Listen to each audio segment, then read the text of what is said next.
Subscribe ಮಾಡಿ bell icon ಅನ್ನು click ಮಾಡಿ. ರಾಜನ ನೀತಿಸಾರ.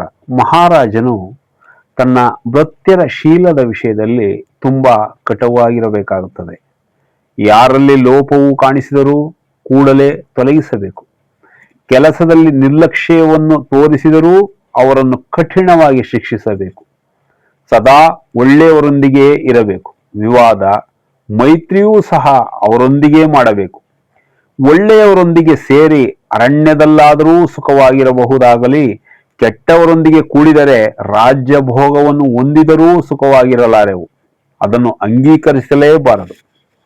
ಯಾವುದೇ ಕೆಲಸವನ್ನಾದರೂ ಮಧ್ಯದಲ್ಲಿ ನಿಲ್ಲಿಸುವುದು ಒಳ್ಳೆಯದಲ್ಲ. ಕೆಲಸವನ್ನು ಸಂಪೂರ್ಣವಾಗಿ ಮಾಡಿದರೇನೇ ಒಪ್ಪಿಕೊಳ್ಳಬೇಕು.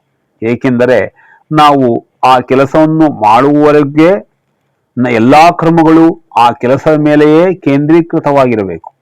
ಮಹಾರಾಜನಾದರೂ ಪ್ರಜೆಗಳಾದರೂ ಅವಸರದಿಂದ ಕೂಡಿರಬಾರದು. ಹುತ್ತ, ಜೇನುಗೂಡು, ಚಂದ್ರನ ಬೆಳದಿಂಗಳು ಯಾವ ರೀತಿಯಾಗಿ ಕ್ರಮವಾಗಿ ಬೆಳೆಯುತ್ತವೆಯೋ, ಸ್ಥಿರವಾಗಿ ನಿಲ್ಲುವ ಸಂಪತ್ತೂ ಸಹ ಸ್ವಲ್ಪ ಸ್ವಲ್ಪವಾಗಿ ಬೆಳೆಯುತ್ತದೆ ಎಂಬ ಜ್ಞಾನವನ್ನು ಹೊಂದಿರಬೇಕು. ದಾನ ಮಾಡಿದರೆ ಸಂಪತ್ತು ಕ್ಷೀಣಿಸುತ್ತದೆ ಎಂದು ಕಷ್ಟಪಟ್ಟು ಧನವನ್ನು ಸಂಪಾದಿಸಿ ದಾನಗಳಿಗೂ ಅಧ್ಯಯನಗಳಿಗೂ ಖರ್ಚು ಮಾಡಿದರೆ ಮತ್ತೆ ದರಿದ್ರರಾಗಿ ಹೋಗುತ್ತೇವೆ ಎಂದು ಕೆಲವರು ಭಯಪಡುತ್ತಿರುತ್ತಾರೆ. ದಾನದಿಂದ, ವಿದ್ಯೆಯಿಂದ ಸಂಪತ್ತು ಹೆಚ್ಚುತ್ತದೆಯೇ ಹೊರತು ಕ್ಷೀಣಿಸುವುದಿಲ್ಲ. ಇಂದ್ರಿಯ ನಿಗ್ರಹವುಳ್ಳವನು ನಗರದಲ್ಲಿ ವಾಸಿಸುತ್ತಿದ್ದರೂ ನಷ್ಟಪಡುವುದಿಲ್ಲವಾದರೂ, ಅದೂ ಇಲ್ಲದವನು ಅರಣ್ಯದಲ್ಲಿದ್ದರೂ ವೃದ್ಧಿಯಾಗಲಾರನು. ಇಂದ್ರಿಯ ನಿಗ್ರಹವನ್ನು ಹೊಂದಿ ಗೃಹಸ್ಥಾಶ್ರಮವನ್ನು ಪಾಲಿಸುವವನು ಯಾವ ತಾಪಸಿಗೂ ಕಡಿಮೆ ಇಲ್ಲ. ಅವನಿಗೆ ಮನೆಯೇ ತಪೋವನ, ಕರ್ಮವೇ ಭಗವಂತ. ಸತ್ಯವನ್ನು ಪಾಲಿಸುವುದೇ ಧರ್ಮವನ್ನು ರಕ್ಷಿಸುವುದೂ ಸಹ ಆಗುತ್ತದೆ.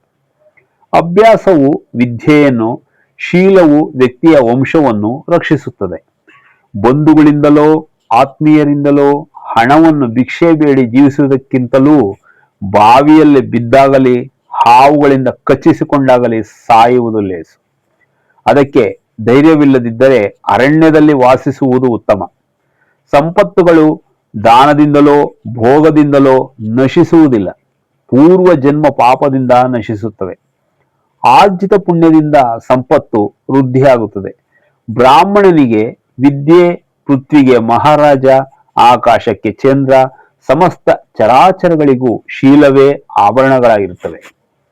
ಇತಿಹಾಸ ಪ್ರಸಿದ್ಧರು, ಧರ್ಮವೀರರಾದ ರಾಜಪುತ್ರರು, ಧರ್ಮಜಾದಿ ಪಂಚ ಪಾಂಡವರು ಇವರೆಲ್ಲರೂ ಚಂದ್ರ ಸಮಾನ ಕಾಂತಿವಂತರು, ಅಪರಿಮಿತ ಪರಾಕ್ರಮವಂತರು, ಸೂರ್ಯ ಪ್ರತಾಪವಂತರು. ಅದರಲ್ಲೂ ಸ್ವತಃ ಮಹಾವಿಷ್ಣುವೇ ಆದಂತಹ ಶ್ರೀಕೃಷ್ಣ ಪರಮಾತ್ಮನಿಗೆ ಪ್ರೀತಿಪಾತ್ರರು.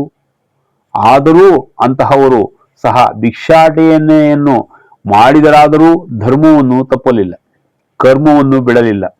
ಅದು ಶೀಲವಂತರ. ದುಷ್ಟಗ್ರಹಗಳು ಎಷ್ಟೇ ಕಾಣಿಸಿದರೂ ಧರ್ಮವನ್ನು ತ್ಯಜಿಸಬಾರದು. ಧರ್ಮಕ್ಕೆ ಒಳಪಟ್ಟು ಬ್ರಹ್ಮ, ವಿಷ್ಣು, ಮಹೇಶ್ವರರೇ ಕಷ್ಟಪಟ್ಟು ಸೃಷ್ಟಿ, ಸ್ಥಿತಿ, ಲಯಗಳನ್ನು ಕ್ರಮ ತಪ್ಪದೆ ಮಾಡುತ್ತಾ ಅವರ ಕ್ರಮವನ್ನು ಅವರು ಸಂಪನ್ನಗೊಳಿಸುತ್ತಿದ್ದಾರೆ. ನಾವೆಲ್ಲರೂ ಆ ಕರ್ಮಕ್ಕೂ ಸಹ ನಮಸ್ಕರಿಸಿ ಕರ್ಮಾಧೀನರಾಗಿ ಜೀವಿಸಬೇಕಾಗಿದೆ. ದಾನ ಹಾಗೂ ಅದರಿಂದ ಉಂಟಾಗುವ ಕಷ್ಟ ಸುಖಗಳು ಸಹ ಕರ್ಮಾಧೀನಗಳೇ. ಶ್ರೀ ಮಹಾವಿಷ್ಣುವೇ ದಾನವನ್ನು ಕೇಳುವುದಕ್ಕಾಗಿ ವಾಮನನಾಗಿ ಹೋದನು. ಅಲ್ಲಿಯವರೆಗೂ ತ್ರಿಲೋಕಗಳನ್ನು ಏಕಚಕ್ರಾಧಿಪತ್ಯವನ್ನಾಗಿ ಆಳಿದ ಬಲಿ ಚಕ್ರವರ್ತಿಯು 3 ಪಾದಗಳ ಜಾಗವನ್ನು ದಾನವನ್ನಾಗಿ ಒಟ್ಟು ತ್ರಿಲೋಕಗಳನ್ನು ಕಳೆದುಕೊಂಡನು. ಇದೆಲ್ಲವೂ ಭಗವಂತನ ಲೀಲೆಯೇ, ದೈವ ಕ್ರೀಡೆ. ಅದನ್ನು ಆಡಿಸುವವನಿಗೆ ಸಾಷ್ಟಾಂಗ ನಮಸ್ಕಾರಗಳು. ಪಾಪ ಕರ್ಮಕ್ಕೆ ಶಿಕ್ಷೆಯು ತಪ್ಪುವುದಿಲ್ಲ. ಆ ಶಿಕ್ಷೆಯು ಪಾಪಿಯ ಪಾಪವನ್ನೇ ಹೊರತು ವಂಶ ಪ್ರತಿಷ್ಠೆಯನ್ನೂ ನೋಡುವುದಿಲ್ಲ, ಯಾರಿಗೂ ಭಯಪಡುವುದಿಲ್ಲ. ಸಾಕ್ಷಾತ್ ಶ್ರೀಮನ್ನಾರಾಯಣ, ಶ್ರೀ ಲಕ್ಷ್ಮೀದೇವಿಯರ ಸಂತಾನವಾದರೂ ಪಾಪ ಮಾಡಿದರೆ ಶಿಕ್ಷೆ ತಪ್ಪುವುದೇ ಇಲ್ಲ. ಕೆಲವರು ನಾನು ಯಾವ ಪಾಪವನ್ನೂ ಮಾಡಲಿಲ್ಲ, ಆದರೂ ದೇವರು ನನ್ನನ್ನು ಶಿಕ್ಷಿಸುತ್ತಿದ್ದಾನೆ ಎಂದು ನಮ್ಮ ಊರಿನ ಮುಖಂಡನು ಎಷ್ಟು ಪಾಪಗಳನ್ನು ಮಾಡಿದನೋ ಲೆಕ್ಕಕ್ಕಿಲ್ಲ. ಆದರೂ ಅವನು ಸುಖವಾಗಿಯೇ ಇದ್ದಾನೆ, ದೇವರೇನು ಮಾಡುತ್ತಿದ್ದಾನೆ ಎಂದು ಹೇಳುತ್ತಿರುತ್ತಾರೆ. ಪೂರ್ವ ಜನ್ಮದಲ್ಲಿ ಮಾಡಿದ ಕರ್ಮಗಳ ಫಲವನ್ನು ಈ ಜನ್ಮದಲ್ಲಿ ಅನುಭವಿಸಲೇಬೇಕು ಎಂದು ಶಾಸ್ತ್ರಗಳು ಹೇಳುತ್ತವೆ.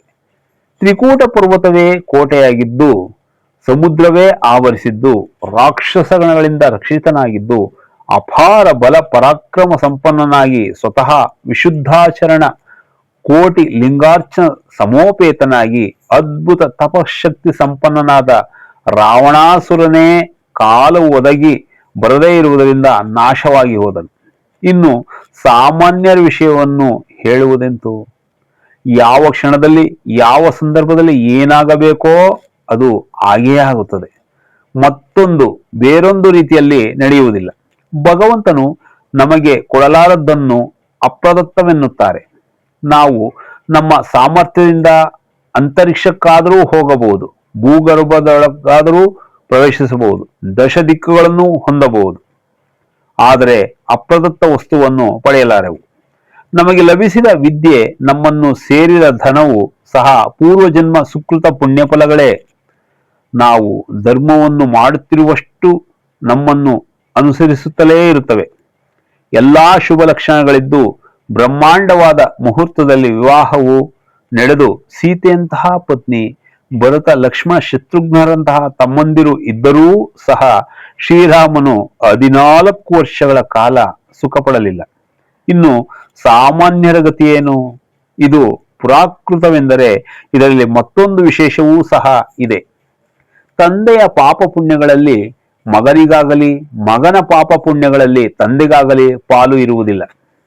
ಈ ದೇಶದಲ್ಲಿದ್ದರೇನೆ ಈ ಪೂರ್ವಜನ್ಮ ಪಾಪಗಳು ಅಂಟಿಕೊಳ್ಳುತ್ತವೆ ಎಂದು ತಿಳಿಯುವುದೂ ಭ್ರಮೆಯಷ್ಟೇ. ಮನುಷ್ಯನು ಎಲ್ಲಿ ಹುಟ್ಟಿದರೂ ಆ ಪಾಪವು ದುಃಖ, ರೋಗ ರೂಪದಲ್ಲಿ ಅಂಟಿಕೊಂಡು ಬಾಧಿಸುತ್ತದೆ. ಸರ್ಪ, ಇಲಿ, ಆನೆ ಎಲ್ಲಿಯವರೆಗೆ ಓಡಬಲ್ಲವು? ಹುತ್ತ, ಬಲ, ಅರಣ್ಯದವರೆಗೆ ಅಲ್ಲವೇ? ಅದೇ ರೀತಿ ನಮ್ಮ ಐಶ್ವರ್ಯವೂ ಸಹ ನಮ್ಮ ಪೂರ್ವಜನ್ಮ ಸುಕೃತವು ಮುಗಿಯುವವರೆಗೆ ಇರುತ್ತದೆ. ನಾವು ಕರ್ಮವನ್ನು ತಪ್ಪಿಸಿಕೊಳ್ಳಲಾರೆವು. ಬಾವಿಯಿಂದ ನೀರು ಮೇಲೆತ್ತುತ್ತಿದ್ದಷ್ಟು ಬರುತ್ತಲೇ ಇರುತ್ತದೆ. ಸದ್ವಿದ್ಯೆಯು ಬೇರೆಯವರಿಗೆ ಹಂಚುತ್ತಿದ್ದಷ್ಟು ವೃದ್ಧಿಸುತ್ತಲೇ ಇರುತ್ತದೆ. ಧರ್ಮ ಮಾರ್ಗದಲ್ಲಿ ಸಂಪಾದಿಸಿದ ಧನವೇ ಧನ, ಅದನ್ನು ದಾನ ಮಾಡುತ್ತಿದ್ದಷ್ಟು ವೃದ್ಧಿಯಾಗುತ್ತಿರುತ್ತದೆ. ಅಧರ್ಮಾಚರಣೆಯಿಂದ ಸಂಪಾದಿಸಿದ ಐಶ್ವರ್ಯವು ತಾನು ಉಳಿಯುವುದಿಲ್ಲವಾದರೂ ಆ ವ್ಯಕ್ತಿಗೆ ಪಾಪವನ್ನು ಮಾತ್ರ ಉಳಿಸಿ ಹೋಗುತ್ತದೆ. ಸತ್ಯಪಾಲನೆ, ಮನಃಶುದ್ಧಿ, ಇಂದ್ರಿಯ ನಿಗ್ರಹ, ಭೂತದಯೆ, ಜಲಪ್ರಾಕ್ಷಾಲನೆ ಇವು ಪಂಚಶುಚಿ ಮಾರ್ಗಗಳು. ಸತ್ಯಪಾಲನೆ ಶುಚಿಯುಳ್ಳವನಿಗೆ ಸ್ವರ್ಗ ಪ್ರಾಪ್ತಿಯೂ ಸುಲಭವೇ. ಸತ್ಯವನ್ನೇ ಮಾತನಾಡುವವನು ಅಶ್ವಮೇಧ ಯಾಗವನ್ನು ಮಾಡಿದವನಿಗಿಂತಲೂ ಉತ್ತಮ. ದುಷ್ಟ ಸ್ವಭಾವಿಗಳು, ಆತ್ಮವಂಚಕರು, ವಂಚಕರು, ಅಂತರಾತ್ಮವನ್ನು ಅಣಚಿ ದುರಾಚಾರವನ್ನೇ ಮಾಡುವವರು ಎಷ್ಟು ಸಲ ಹುತ್ತದ ಮಣ್ಣನ್ನು ಅಂಟಿಸಿಕೊಂಡು ಶರೀರವನ್ನು ತೊಳೆದರೂ ಪವಿತ್ರವಾಗಲಾರರು. ಕೈಗಳು, ಪಾದಗಳು, ಮನಸ್ಸು ಮಲಿನವಿಲ್ಲದೆ ಇರುವವರು ಧರ್ಮಪಾಲಕರು, ಆಧ್ಯಾತ್ಮ ವಿದ್ಯಾಸಂಪನ್ನರು, ಸತ್ಕೀರ್ತಿಯನ್ನು ಸಂಪಾದಿಸಿರುವವರು ತೀರ್ಥಗಳಲ್ಲಿ ಮುಳುಗದೆ ಹೋದರೂ ಪವಿತ್ರರಾಗಿಯೇ ಇರುತ್ತಾರೆ. ತೀರ್ಥ ಫಲವನ್ನು ಪಡೆಯುವವರು ಸನ್ಮಾನಗಳಿಗೆ ಹಿಗ್ಗಿ ಹೋಗದೆ, ಅವಮಾನಕ್ಕೆ ಕೋಪಿಸಿಕೊಳ್ಳದೆ, ಎದುರಿನವರಿಗಾಗಿ ಎಷ್ಟು ತಾಪತ್ರಯ ಪಟ್ಟರೂ ಕಟು ವಾಕ್ಯಗಳನ್ನಾಡದೆ ಇರುವವನನ್ನೇ ಸಾಧು ಪುರುಷನೆಂದು ಕರೆಯುವರು. ಮನುಷ್ಯನು ಯಾವುದಕ್ಕಾದರೂ ದೃಢವಾಗಿ ಪ್ರಯತ್ನಿಸಬೇಕು. ಅದು ಫಲಿಸದೆ ಹೋದರೆ ದುಃಖ ಪಡಬಾರದು, ಕೋಪಿಸಿಕೊಳ್ಳಬಾರದು. ವಿದ್ವಾಂಸನು, ಮಧುರಭಾಷಿಯೂ ಆದ ವ್ಯಕ್ತಿ ದರಿದ್ರನಾಗಿ ಜೀವನವನ್ನು ಆರಂಭಿಸಿ ಧನಾರ್ಜನೆಗಾಗಿ ಪ್ರಯತ್ನಿಸಿದರೂ ಆತನ ದಾರಿದ್ರ್ಯವು ತೀರದೇ ಇರಬಹುದು. ಬುದ್ಧಿ, ಪೌರುಷ, ಬಲ, ಮಂತ್ರಶಕ್ತಿ ಇದ್ದರೂ ಸಹ ಅಲಭ್ಯ ಅದೃಷ್ಟ ವಸ್ತುವಿಗಾಗಿ ಪ್ರಯತ್ನಿಸಿ ಒಬ್ಬ ವ್ಯಕ್ತಿಯು ಭಂಗ ಪಡಬಹುದು, ಆದರೆ ನಿರಾಶೆ ಪಡಬಾರದು. ಆಯಾಚಿತವಾಗಿ ಬಂದಿದ್ದನ್ನು ಅನುಭವಿಸಿ ಅದು ಕಳೆದು ಹೋದಾಗ ಅತಿ ಹೆಚ್ಚಾಗಿ ದುಃಖಿಸುವುದು ಅನವಶ್ಯಕ. ಎಲ್ಲಿಂದ ಬಂದಿದೆಯೋ ಅಲ್ಲಿಗೇ ಹೋಗುತ್ತದೆ. ಯಾವ ರೀತಿಯಾಗಿ ಬಂದಿದೆಯೋ ಅದೇ ರೀತಿಯಾಗಿ ಹೋಗುತ್ತದೆ. ಚೆನ್ನಾಗಿ ಬೆಳೆದಿರುವಂತಹ ವೃಕ್ಷದ ಮೇಲೆ ನೂರಾರು ಪಕ್ಷಿಗಳು ರಾತ್ರಿಯೆಲ್ಲ ಜೀವಿಸುತ್ತವೆ. ಬೆಳಕು ಹರಿಯುತ್ತಲೇ ಹೊರಟು ಹೋಗುತ್ತವೆ. ಒಂದು ವೇಳೆ ಆ ಮರವು ಬಿದ್ದು ಹೋದಲ್ಲಿ ಅವು ದುಃಖಿಸುತ್ತಾ ಸಮಯವನ್ನು ವ್ಯರ್ಥ ಮಾಡುತ್ತಾ ಕುಳಿತುಕೊಳ್ಳುವುದಿಲ್ಲ. ಇಷ್ಟು ಮಾತ್ರ ಇಂಗಿತ ಜ್ಞಾನವು ಮಾನವನಿಗೆ ಇರುವುದಿಲ್ಲವೇಕೆ? ಹುಟ್ಟುವುದಕ್ಕೂ ಮೊದಲು ನಮಗೇನೂ ಇರುವುದಿಲ್ಲ. ಅದೇ ರೀತಿ ಹೋದ ಮೇಲೂ ಸಹ ನಮಗೇನೂ ಇರುವುದಿಲ್ಲ. ನಮಗಿರುವವೆಲ್ಲ ಮಧ್ಯದಲ್ಲಿ ಬಂದು ಹೋಗುವೇ ಅಲ್ಲವೇ? ಹೋಗುವ ಸಮಯವು ಬಂದಾಗ ಸೂಜಿಯು ಚುಚ್ಚಿಕೊಂಡರೂ ಹೋಗುತ್ತಾನೆ. ಆಯುಷ್ಯವುಳ್ಳವನು ಶರೀರದ ತುಂಬಾ ಬಾಣಗಳ ತೂರಿದರೂ ಬದುಕಿರುತ್ತಾನೆ. ಆದ್ದರಿಂದ ಸಾವಿಗೆ ಭಯ ಪಡಬೇಕಾಗಿಲ್ಲ. ಅದೇ ರೀತಿ ಯಾರಿಗೆ ಎಷ್ಟು ಪ್ರಾಪ್ತಿಯೋ ಅಷ್ಟೇ ಬರುತ್ತದೆ, ಅಷ್ಟೇ ಇರುತ್ತದೆ. ಪ್ರಾಪ್ತಿಸಿರುವುದಕ್ಕೆ ಸಂತೋಷಿಸುವುದಿಲ್ಲ, ಆದರೆ ಅಪ್ರಾಪ್ತ ವಸ್ತುವಿಗಾಗಿ ಅಂಗಲಾಚುತ್ತಾರೆ, ಹಾರಾಟ ಪಡುತ್ತಾರೆ. ಇದು ಅನವಶ್ಯಕ. ಪ್ರಯತ್ನವು ಒಳ್ಳೆಯದೇ, ದುಃಖವಲ್ಲ. ವೃಕ್ಷಗಳು ಯಾವ ಪೂಜೆಗಳನ್ನು ಮಾಡಿವೆ ಎಂದು, ಯಾವ ಪ್ರಾರ್ಥನೆಗಳನ್ನು ಮಾಡಿವೆ ಎಂದು ಅವುಗಳಿಗೆ ಸಮಯವು ಬಂದಾಗ ಹೂವು, ಕಾಯಿ, ಹಣ್ಣುಗಳನ್ನು ಬಿಡುತ್ತವೆ. ಮಾನವರಿಗೂ ಸಹ ಪೂರ್ವಜನ್ಮ ಪುಣ್ಯ ಪಾಪ ಕರ್ಮಗಳ ಫಲಗಳು ಆಯಾ ಸಮಯಗಳಲ್ಲಿ ಲಭಿಸೇ ಲಭಿಸುತ್ತವೆ. ಪ್ರಜೆಗಳು, ಪ್ರಾರ್ಥನೆಗಳು ಮನುಷ್ಯನಿಗೆ ಈ ಜನ್ಮದಲ್ಲಿಯೂ ಮುಂದಿನ ಜನ್ಮದಲ್ಲಿಯೂ ಬರುವ ಫಲಗಳ ವಿಷಯದಲ್ಲಿ ಬದಲಾವಣೆಗಳನ್ನು ತರಬಲ್ಲವು. ಶೀಲ, ವಂಶ, ವಿದ್ಯೆ, ಜ್ಞಾನ, ಗುಣ, ಶುದ್ಧತೆ ಇವು ಯಾವುವೂ ಪೂಜಾ ಕರ್ಮವನ್ನು ಬದಲಾಯಿಸಲಾರವು. ಪೂರ್ವ ಜನ್ಮ ತಪಃ ಫಲವೇ ಮರಕ್ಕೆ ಸರ್ವಾಂಗ ಸೌಂದರ್ಯವನ್ನು, ಎಲ್ಲಾ ಸಂಪತ್ತುಗಳನ್ನು ಕೊಡುತ್ತದೆ. ಪ್ರಾಣಿಯ ಮೃತ್ಯುವು ಆ ಮೃತ್ಯು ಕಾರಣವಿರುವ ಕಡೆಯೇ ಇರುತ್ತದೆ. ಲಕ್ಷ್ಮೀದೇವಿ ಎಲ್ಲಿರ್ತಾಳೆ? ಸಂಪತ್ತುಗಳಿರುವ ಕಡೆಯೇ ಅಲ್ಲವೇ? ನಮ್ಮ ಕರ್ಮದಿಂದ ಪ್ರೇರೇಪಿಸಲ್ಪಟ್ಟು ನಾವೇ ಆಯಾ ಫಲಗಳಿರುವ ಕಡೆಗೆ ಹೋಗುತ್ತೇವೆ. ಗೋಶಾಲೆಯಲ್ಲಿ ಎಷ್ಟೇ ಗೋವುಗಳಿದ್ದರೂ ಸಹ ತನ್ನ ತಾಯಿಯ ಬಳಿಗೇ ಹೋದಂತೆ ಪ್ರಪಂಚದಲ್ಲಿ ಇಷ್ಟು ಜನರಿದ್ದರೂ ನಿನ್ನ ಪೂರ್ವ ಕರ್ಮದ ಫಲವು ನಿನ್ನನ್ನೇ ತಲುಪುತ್ತದೆ. ಮೂರ್ಖ ಪ್ರಾಣಿಗಳಿಗೆ ಗೊತ್ತಾಗುವುದಿಲ್ಲ, ಹೇಳಿದರೂ ಕೇಳುವುದಿಲ್ಲ. ತಮಗೆ ಉಂಟಾಗುವ ದುಃಖಗಳಿಗೆ ಕೋಪಿಸಿಕೊಂಡು ದೇವರನ್ನು ನಿಂದಿಸುತ್ತಾರೆ. ಮನುಜರ ಮೇಲೆ ದ್ವೇಷವನ್ನು ಸಾಧಿಸುತ್ತಾರೆ. ಅದರ ಫಲವಾಗಿ ಮತ್ತಷ್ಟು ಪಾಪಗಳನ್ನು ಮಾಡಿ ಮುಂಬರುವ ಜನ್ಮಗಳಲ್ಲಿಯೂ ಹೀಗೆಯೇ ಅನುಭವಿಸುತ್ತಾರೆ. ತಮ್ಮ ಸುಖ ದುಃಖಗಳೊಂದಿಗೆ ಪ್ರಮೇಯವಿಲ್ಲದೆ ಪುಣ್ಯ ಕಾರ್ಯಗಳನ್ನು ಮಾಡಿದವನೇ ಈಗ ಸುಖವಾಗಿ ಜೀವಿಸುತ್ತಿದ್ದಾನೆಂಬುದನ್ನು ತಿಳಿಯಬೇಕು. ಬೇರೆಯವರ ದೋಷಗಳನ್ನು ಹುಡುಕುವುದರಲ್ಲಿ ಉತ್ತಮ ಬುದ್ಧಿಶಕ್ತಿಗಳನ್ನು ಪ್ರದರ್ಶಿಸುತ್ತಾ ತಾನು ಮಾಡುವ ತಪ್ಪುಗಳನ್ನು ಮಾತ್ರ ಕಂಡುಕೊಳ್ಳಲಾರದವನು ಎಮ್ಮೆಯಂತಹವನು. ರಾಗದ್ವೇಷಗಳನ್ನು ಸಾಧಿಸುತ್ತಾ ಜೀವಿಸುವ ಜೀವಿಗೆ ಎಲ್ಲಿಯೂ ಸುಖವಿರುವುದಿಲ್ಲ. ಸಂತೋಷವಿರುವ ಕಡೆಯೇ ಸುಖವಿರುತ್ತದೆ. ಸ್ನೇಹವಿರುವ ಕಡೆಯೇ ಸ್ನೇಹವು ಏನಾಗುತ್ತದೆಯೋ, ತಾನು ಪ್ರೀತಿಸಿದವರ ಗತಿ ಏನಾಗುತ್ತದೆಯೋ ಎಂಬ ಭಯವಿರುತ್ತದೆ. ಇದೇ ರೀತಿ ಪ್ರೀತಿ, ಮಮತೆ ಇದನ್ನು ವಿಸರ್ಜಿಸಿದವನೇ ಸುಖ ಪಡಬಲ್ಲನು. ಈ ಶರೀರವೇ ಸುಖ ದುಃಖಗಳ ನಿಲಯ. ಅವು ಶರೀರದೊಂದಿಗೇ ಹುಟ್ಟುತ್ತದೆ. ಪರಾಧೀನತೆಯ ದುಃಖ, ಸ್ವಾಧೀನತೆಯ ಸುಖ. ಮಾನವನಿಗೆ ಸುಖ ದುಃಖಗಳು ಒಂದರ ನಂತರ ಮತ್ತೊಂದರಂತೆ ಬರುತ್ತಲೇ ಇರುತ್ತದೆ, ಹೋಗುತ್ತಲೂ ಇರುತ್ತದೆ. ಅನಾಸಕ್ತಿಯಿಂದ ಎಲ್ಲಾ ಕೆಲಸಗಳನ್ನು ಮಾಡಿಕೊಳ್ಳುವವನೊಬ್ಬನೇ ನಿತ್ಯ ಸುಖಿಯಾಗಿರುತ್ತಾನೆ. ಎಲೆ ಮುನಿಗಳೇ, ಯಾರು ಯಾರಿಗೂ ಹುಟ್ಟಿನಿಂದಲೇ ಸ್ನೇಹಿತರಾಗಲಿ ಶತ್ರುಗಳಾಗಲಿ ಆಗುವುದಿಲ್ಲ. ಕಾರಣಗಳಿಂದಲೇ ಈ ಬಂಧಗಳು ಏರ್ಪಡುತ್ತವೆ. ಈ ಸ್ನೇಹಿತ ಶಬ್ದವು ಅಕ್ಷರ ರೂಪದಲ್ಲಿರುವ ರತ್ನವೇ. ಈ ಶಬ್ದವು ಮನುಷ್ಯನಿಗೆ ಸುಖವನ್ನುಂಟು ಮಾಡುತ್ತದೆ. ಪ್ರಾಣಿ ಕೋಟಿಗೆ ಪ್ರೀತಿಯನ್ನು ತೋರಿಸುವವನು, ನಂಬಿಕೆಯನ್ನು ತೋರಿಸುವವನು ಸ್ನೇಹಿತನೊಬ್ಬನೇ. ಯಾವುದೇ ವಿಧವಾದ ಸ್ವಾರ್ಥವಿಲ್ಲದ ಬಂಧವು ಇದೊಂದೇ ಇರಬಹುದು. ಇದರಿಂದ ಪವಿತ್ರವಾದ ಶಬ್ದವು ಹರಿ ಎಂಬುದು. ಈ ಶಬ್ದವನ್ನು ಉಚ್ಚರಿಸುವವನು ಅತಿ ಸುಲಭವಾಗಿ ಸುಖವಾಗಿ ಮೋಕ್ಷ ಪದವಿಯನ್ನು ಪಡೆಯಬಲ್ಲನು. ಎಲ್ಲಾ ರೀತಿಯಲ್ಲೂ ಒಳ್ಳೆಯ ಸ್ನೇಹಿತನ ಮೇಲಿರುವ ನಂಬಿಕೆಯು ನಮಗೆ ತಂದೆ ತಾಯಿಯರ ಮೇಲೆ, ಪತ್ನಿ ಪುತ್ರರ ಮೇಲೂ ಸಹ ಇರುವುದಿಲ್ಲ. ಸ್ನೇಹವನ್ನು ಶಾಶ್ವತವಾಗಿ ಇಟ್ಟುಕೊಳ್ಳಬೇಕೆಂದುಕೊಳ್ಳುವವರು ಒಬ್ಬರಿಗೊಬ್ಬರು ಜೂದವನ್ನು ಆಡಬಾರದು. ಆರ್ಥಿಕ ಲೇವಾದೇವಿಗಳನ್ನು ಇಟ್ಟುಕೊಳ್ಳಬಾರದು. ಒಬ್ಬರ ಪತ್ನಿಯಿಂದ ಮತ್ತೊಬ್ಬರು ದೂರವಾಗಿರಬೇಕು. ಮಧುರ ಪದಾರ್ಥಗಳಿಂದ ಮಕ್ಕಳನ್ನು, ವಿನಮ್ರ ಭಾವನೆಯಿಂದ ಸಜ್ಜನ ಪುರುಷರನ್ನು, ಧನದಾಸೆಯಿಂದ ಸ್ತ್ರೀಯನ್ನು, ತಪಸ್ಸನ್ನು ಮಾಡಿ ದೇವತೆಗಳನ್ನು, ಒಳ್ಳೆಯ ಮಾತಿನಿಂದ ಸಮಸ್ತ ಲೋಕವನ್ನು ವಶಪಡಿಸಿಕೊಳ್ಳುವವನೇ ನಿಜವಾದ ಪಂಡಿತ.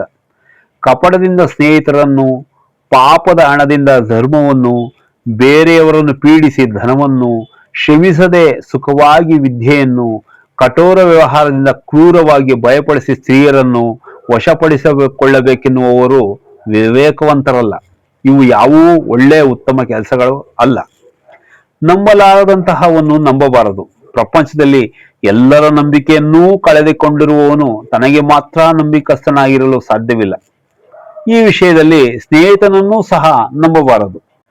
ಒಂದು ವೇಳೆ ಸ್ನೇಹಿತನು ದೂರವಾದರೆ ನಮ್ಮ ರಹಸ್ಯಗಳನ್ನು ಬಹಿರಂಗಪಡಿಸುವ ಅವಕಾಶವಿರುವುದರಿಂದ ಯಾರನ್ನೂ ನಂಬಬಾರದೆಂದು ಹಿರಿಯರು ಹೇಳುತ್ತಾರಾದರೂ ಎಲ್ಲಾ ಪ್ರಾಣಿಗಳನ್ನು ನಂಬುವುದು, ಎಲ್ಲರ ಮೇಲೂ ಸಾತ್ವಿಕ ಭಾವನೆಯನ್ನೇ ಹೊಂದಿರುವುದು, ತಮ್ಮಲ್ಲಿನ ಸಾತ್ವಿಕ ಭಾವನೆಗಳನ್ನು ಸಂರಕ್ಷಿಸಿಕೊಳ್ಳುವುದು ಸಜ್ಜನರ ಲಕ್ಷಣ. ದರಿದ್ರನಿಗೆ ಗೋಷ್ಠಿ ಎಂಬುದು ವಿಷ್ಟಕ್ಕೆ ಸಮಾನ.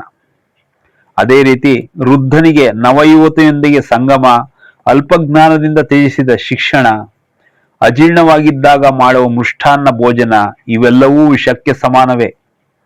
ಮನುಷ್ಯನ ಶರೀರದೊಳಕ್ಕೆ ರೋಗವು ಪ್ರವೇಶಿಸುವುದಕ್ಕೆ 6 ಕಾರಣಗಳಿರ್ತವೆ. ಅವು ಯಾವುದೆಂದರೆ ಹೆಚ್ಚಾಗಿ ನೀರು ಕುಡಿಯುವುದು, ಅತಿಯಾಗಿ ಆಹಾರವನ್ನು ಸೇವಿಸುವುದು, ಧಾತು ಕ್ಷೀಣತೆಯ ಮಲಮೂತ್ರ ವಿಸರ್ಜನೆಯನ್ನು ಹಿಡಿದಿಡುವುದು, ಹಗಲು ನಿದ್ದೆ, ರಾತ್ರಿ ಜಾಗರಣೆ ಇವುಗಳಲ್ಲಿ ಯಾವುದಾದರೂ ಒಂದನ್ನು ಮಾಡಿದರೂ ಸಾಕು, ರೋಗವು ಪ್ರವೇಶಿಸುತ್ತದೆ. ಬೆಳಕು ಅರಿಯದೆಯೇ ಹಾಕುವ ಧೂಪ, ಅತಿಯಾಗಿ ರತಿ ಮಾಡುವುದು, ಸ್ಮಶಾನದಲ್ಲಿನ ಹೊಗೆಯನ್ನು ಸೇವಿಸುವುದು, ಅಗ್ನಿಯೊಂದಿಗೆ ಆಟವಾಡುವುದು, ರಜಸ್ವಾಲೆಯೊಂದಿಗೆ ಸಂಭಾಷಿಸುವುದು ಇವು ದೀರ್ಘಾಯುಷ್ಕರ ಆಯುಸ್ಸನ್ನೇ ಕಡಿಮೆ ಮಾಡುವ ಶಕ್ತಿಯನ್ನು ಹೊಂದಿರುತ್ತವೆ. ಅದೇ ರೀತಿ ಆಯುಷನ್ನು ನಾಶ ಮಾಡುವಂತಹವು ಇನ್ನೂ 3 ವಿಧಗಳಿವೆ. ಒಣಗಿರುವ ಮಾಂಸ, ವೃದ್ಧ ಸ್ತ್ರೀ, ಬಾಲಸೂರ್ಯ, ರಾತ್ರಿಯ ವೇಳೆಯಲ್ಲಿ ಮೊಸರನ್ನ ಸೇವಿಸುವುದು, ಪ್ರಭಾತ ಕಾಲದಲ್ಲಿ ಮೈಥುನ ಹಾಗೂ ನಿದ್ದೆ, ಆಗ ತಾನೇ ತಯಾರಿಸಿದ ತುಪ್ಪ, ದ್ರಾಕ್ಷಾರಸ, ವಯಸ್ಸಿನಲ್ಲಿರುವ ಸ್ತ್ರೀ, ಹಾಲು, ಬಿಸಿ ನೀರು, ಮರದ ನೆರಳು ಇವುಗಳನ್ನು ಅನುಭವಿಸುತ್ತಲೇ ಪ್ರಾಣಶಕ್ತಿಯು ಬಲಪಡುತ್ತದೆ. ಬಾವಿಯಲ್ಲಿನ ನೀರು, ಆಲದ ಮರದ ನೆರಳು ಶೀತಕಾಲದಲ್ಲಿ ಬೆಚ್ಚಗೆಯಾಗಿಯೂ ಬೇಸಿಗೆಯಲ್ಲಿ ತಣ್ಣಗಾಗಿಯೂ ಇರುತ್ತವೆ. ತೈಲಮರ್ದನ ಭೋಜನವನ್ನು ಸೇವಿಸುತ್ತಲೇ ಶಕ್ತಿ ಉಂಟಾಗುತ್ತದೆ. ಮಾರ್ಗಾಯಾಸ, ಮೈಥುನ, ಜ್ವರ ಇವುಗಳು ತಾತ್ಕಾಲಿಕವಾಗಿ ಮನುಷ್ಯನನ್ನು ಆಯಾಸಪಡಿಸುತ್ತವೆ. ಕೊಳಕು ಬಟ್ಟೆಗಳನ್ನು ಧರಿಸಬಾರದು. ಧರಿಸುವವರು ಹಲ್ಲುಗಳನ್ನು ಸರಿಯಾಗಿ ಉಜ್ಜದೇ ಇರುವವರು, ಅಧಿಕವಾಗಿ ಆಹಾರ ಸೇವಿಸುವವರು, ಕಟುವಾಗಿ ಮಾತನಾಡುವವರು, ಸೂರ್ಯೋದಯ ಸೂರ್ಯಾಸ್ತಮಯ ಸಮಯಗಳಲ್ಲಿ ನಿದ್ರಿಸುವವರು, ಸಾಕ್ಷಾತ್ ವಿಷ್ಣು ಸಮಾನರಾದರೂ ಸರಿ ಅವರ ಬಳಿಯಲ್ಲಿ ಲಕ್ಷ್ಮೀದೇವಿಯು ನಿಲ್ಲುವುದಿಲ್ಲ. ತನ್ನ ಉಗುರುಗಳಿಂದ ಹುಲ್ಲನ್ನು ಸೀಳುವವನು, ನೆಲದ ಮೇಲೆ ಬರೆಯುವವನು, ಕಾಲುಗಳನ್ನು ಸರಿಯಾಗಿ ತೊಳೆಯದವನು, ಹಲ್ಲುಗಳನ್ನು ಸ್ವಚ್ಛವಾಗಿಟ್ಟುಕೊಳ್ಳದವನು, ನಗ್ನವಾಗಿ ಶಯನಿಸುವವನು, ಊಟವನ್ನು ಪರಿಹಾಸ್ಯದಿಂದ ಮಾಡುವವನು, ತನ್ನ ಅಂಗಗಳ ಮೇಲೆ ಆಸನಗಳ ಮೇಲೆ ತಪಟೆ ಬಾರಿಸುವವನು, ಕೇಶ ಸಂಸ್ಕಾರವನ್ನು ಮಾಡಿಸಿಕೊಳ್ಳದವನು, ಪ್ರಾತಃ ಸಾಯಂಕಾಲ ಸಂಧ್ಯೆಗಳಲ್ಲಿ ನಿದ್ರಿಸುವವನು, ಕುಚೇಲನು ಇಂತಹವರ ಬಳಿಯೂ ಸಹ ಲಕ್ಷ್ಮಿಯು ನಿಲ್ಲುವುದಿಲ್ಲ.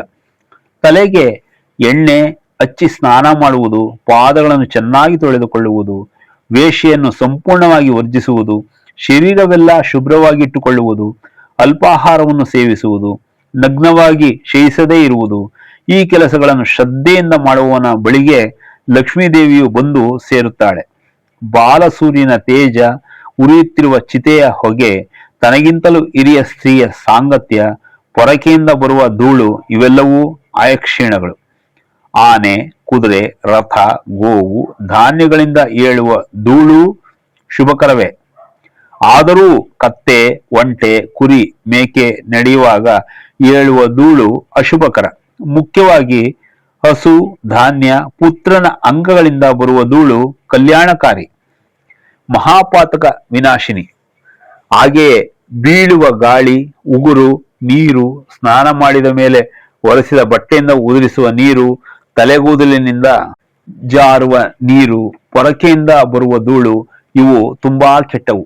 ಇವು ಸಂಪಾದಿಸಿದ ಪುಣ್ಯವನ್ನೆಲ್ಲಾ ನಾಶ ಮಾಡುತ್ತವೆ. ಬ್ರಾಹ್ಮಣನಿಗೂ, ಅಗ್ನಿಗೂ, ಕುದುರೆಗೂ, ಎತ್ತಿಗೂ, ಇಬ್ಬರು ಬ್ರಾಹ್ಮಣರಿಗೂ, ಗಂಡ ಹೆಂಡತಿಯರಿಗೂ ಮಧ್ಯದಲ್ಲಿ ಹಾದು ಹೋಗಬಾರದು. ತುಂಬಾ ಕಠಿಣತೆಯು, ಅತಿ ಹೆಚ್ಚಿನ ಮೃದುತ್ವವು ಎರಡೂ ಒಳ್ಳೆಯದಲ್ಲ. ನಾವು ಆಹ್ವಾನಿಸದೇ ಹೋದರೂ ದುಃಖಗಳು ಬರುತ್ತವೆ, ನಂತರ ಅವಷ್ಟಕ್ಕೆ ಅವೇ ಹೋಗುತ್ತವೆ. ಸುಖಗಳೂ ಅಷ್ಟೇ. ಸಾಮಾನ್ಯವಾಗಿ ಸಜ್ಜನ ಪುರುಷರು ಸುಖ ಪಡುತ್ತಾರೆ, ದುಷ್ಟರಿಗೆ ದುಃಖಗಳು ತಪ್ಪುವುದಿಲ್ಲ. ಆದ್ದರಿಂದ ಸಜ್ಜನರಾಗಿಯೇ ಜೀವಿಸಬೇಕು. ರಹಸ್ಯವು 4 ಕಿವಿಗಳ ನಡುವೆಯೇ ಇರಬೇಕು. 6ನೇ ಕಿವಿಯವರೆಗೂ ಹೋದರೆ ಅದು ರಹಸ್ಯವಾಗುವುದಿಲ್ಲ. ಭವಿಷ್ಯದ್ ವ್ಯೂಹಗಳು 2 ಕಿವಿಗಳ ನಡುವೆಯೇ, ಅಂದರೆ ಒಬ್ಬ ವ್ಯಕ್ತಿಯ ತಲೆಯಲ್ಲಿಯೇ ಇರುವಷ್ಟು ಕಾಲ ಅವು ಬ್ರಹ್ಮನಿಗೂ ಸಹ ತಿಳಿಯುವುದಿಲ್ಲ. ಹಾಲು ಕೊಡದ ಗರ್ಭಕಟ್ಟದ ಹಸು, ವಿದ್ವಾಂಸನು ಧಾರ್ಮಿಕನಾದ ಮಗನು ಇದ್ದು ಪ್ರಯೋಜನವೇನು? ಚಂದ್ರನೊಬ್ಬನೇ ಆದರೂ ಆಕಾಶವೆಲ್ಲ ಬೆಳಗಿದಂತೆಯೇ ಮಹಾಪುರುಷನಾದ ಪುತ್ರನಿಂದ ವಂಶವೆಲ್ಲ ವೃದ್ಧಿಯಾಗುತ್ತದೆ. ತಾರೆಗಳು ಎಷ್ಟೇ ಇದ್ದರೂ ಚಂದ್ರನೇ ಶೋಭಾಯಮಾನ. ಪುತ್ರರು ಎಷ್ಟು ಮಂದಿ ಇದ್ದರೂ ಗುಣವಂತನಾದ ಒಬ್ಬ ಮಗನೇ ವಂಶವನ್ನು ವೃದ್ಧಿಸಬಲ್ಲನು. ಮಕ್ಕಳನ್ನು 5 ವರ್ಷ ವಯಸ್ಸು ಬರುವವರೆಗೂ ಪ್ರೀತಿಯಿಂದ ಬೆಳೆಸಬೇಕು. ಅಲ್ಲಿಂದ 10 ವರ್ಷಗಳವರೆಗೆ ಅವಶ್ಯಕವಾದರೆ ದಂಡಿಸಿಯಾದರೂ ಕ್ರಮಶಿಕ್ಷಣವನ್ನು ಕಲಿಸಬೇಕು. 16 ವರ್ಷಗಳವರೆಗೂ ವಿದ್ಯಾಬುದ್ಧಿಗಳನ್ನು ಕಲಿಸಿ ಆ ನಂತರ ಅವರನ್ನು ಸ್ನೇಹಿತರಂತೆ ಭಾವಿಸಬೇಕು. ಕೆಲವರ ಮುಖಗಳು ಕ್ರೂರವಾಗಿದ್ದರೂ ಅವರು ಸಾತ್ವಿಕರು ಆಗಿರುವರು. ಕೆಲವರ ಮುಖಗಳು ಸಾಧುವಾಗಿದ್ದರೂ ಅಮಾಯಕರಂತೆ ಕಾಣಿಸಿದರೂ ಅವರು ಕ್ರೂರರಾಗಿರುತ್ತಾರೆ. ಆದ್ದರಿಂದ ಮೇಲ್ನೋಟಕ್ಕೆ ಯಾರನ್ನೂ ನಂಬಬಾರದು. ಕ್ಷಮಿಸುವ ಲಕ್ಷಣವಿರುವವರಲ್ಲಿ ಅದು ದೋಷವೂ ಸಹ ಆಗಿರಬಹುದು, ಏಕೆಂದರೆ ಜನರು ಅವರನ್ನು ಅಸಮರ್ಥರೆಂದು ತಿಳಿಯುವರು. ಈ ಪ್ರಪಂಚದಲ್ಲಿನ ಭೋಗಗಳೆಲ್ಲವೂ ಕ್ಷಣಿಕವೆಂದೇ ಶಾಸ್ತ್ರಗಳು ಹೇಳುತ್ತವೆ. ಆದ್ದರಿಂದ ಅನುಭವಿಸಬಹುದಾಗಲಿ ಪರಿತಪಿಸಬಾರದು. ಆದ್ದರಿಂದಲೇ ವಿದ್ವಾಂಸನು ಎಂದೂ ಆಕರ್ಷಣೆಗೆ ಒಳಗಾಗುವುದಿಲ್ಲ. ಅಣ್ಣನಾದವನು ಪಿತೃ ಸಮಾನನೇ. ತಂದೆಯ ನಂತರ ಆ ಕುಟುಂಬಕ್ಕೆ ಅಣ್ಣನೇ ಆಧಾರವಾಗುತ್ತಾನೆ. ತಮ್ಮಂದಿರನ್ನು ಪೋಷಿಸಿ ಅವರಿಗೊಂದು ಜೀವನ ಮಾರ್ಗವನ್ನು ತೋರಿಸುವ ಅಣ್ಣನು ತಂದೆಯೇ ಇಲ್ಲದೆ ದೇವರಿಗೆ ಸಮಾನನಾಗುವನು. ಆದ್ದರಿಂದಲೇ ಅಣ್ಣನನ್ನು ದೇವರಂತೆ ನೋಡಿಕೊಳ್ಳುವವನೇ ಉತ್ತಮ ಮಾನವ. ಕಡಿಮೆ ಬಲವಿರುವವನನ್ನು ಕೀಳಾಗಿ ನೋಡಬಾರದು. ಅವರು ಒಂದು ಗುಂಪಾಗಿ ಏರ್ಪಟ್ಟರೆ ಏನನ್ನಾದರೂ ಸಾಧಿಸುತ್ತಾರೆ. ಒಬ್ಬರನ್ನು ದೋಚಿ ಮತ್ತೊಬ್ಬರಿಗೆ ದಾನ ಮಾಡುವವನಿಗೆ ಆ ದಾನ ಸದ್ಗತಿಯುಂಟಾಗುವುದಿಲ್ಲ. ದೋಚಿರುವ ಪಾಪಕ್ಕೆ ಅವನು ನಿಸ್ಸಂದೇಹವಾಗಿ ನರಕಕ್ಕೆ ಹೋಗುತ್ತಾನೆ. ದೇವತೆಗಳ ಧನವನ್ನು ಅಪಹರಿಸಿದ ವಂಶವು ವೃದ್ಧಿಯಾಗುವುದಿಲ್ಲ. ಬ್ರಹ್ಮಹತ್ಯೆ, ಮದ್ಯಪಾನಗಳಂತಹ ಮಹಾಪಾತಕಗಳಿಗಾದರೂ ಪ್ರಾಯಶ್ಚಿತ್ತವಿದೆಯಾದರೂ ಸಜ್ಜನರ ಬಳಿಯಿಂದ ಉಪಕಾರವನ್ನು ಪಡೆದು ಅವರಿಗೆ ಗಡಕನ್ನುಂಟು ಮಾಡುವ ಕೃತಜ್ಞನಿಗೆ ನಿಷ್ಕೃಪತಿ ಇರುವುದಿಲ್ಲ. ಆಕಸ್ಮಿಕವಾಗಿಯಾದರೂ ದುಷ್ಟನನ್ನು, ಶತ್ರುವನ್ನು ಉಪೇಕ್ಷಿಸಬಾರದು. ಸಣ್ಣದಾದ ಅಗ್ನಿಕಣವೇ ಬ್ರಹ್ಮಾಂಡವನ್ನು ಭಸ್ಮ ಮಾಡಬಲ್ಲುವುದು. ಯೌವನದಲ್ಲಿಯೂ ಸಹ ಶಾಂತವಾಗಿರುವವನೇ ನಿಜವಾದ ಶಾಂತ ಸ್ವಭಾವಿ. ಶಕ್ತಿಗಳೆಲ್ಲ ಕಳೆದು ಹೋಗಿರುವವನು ಶಾಂತನಾಗದೆ ಮಾಡುವುದೇನಿದೆ?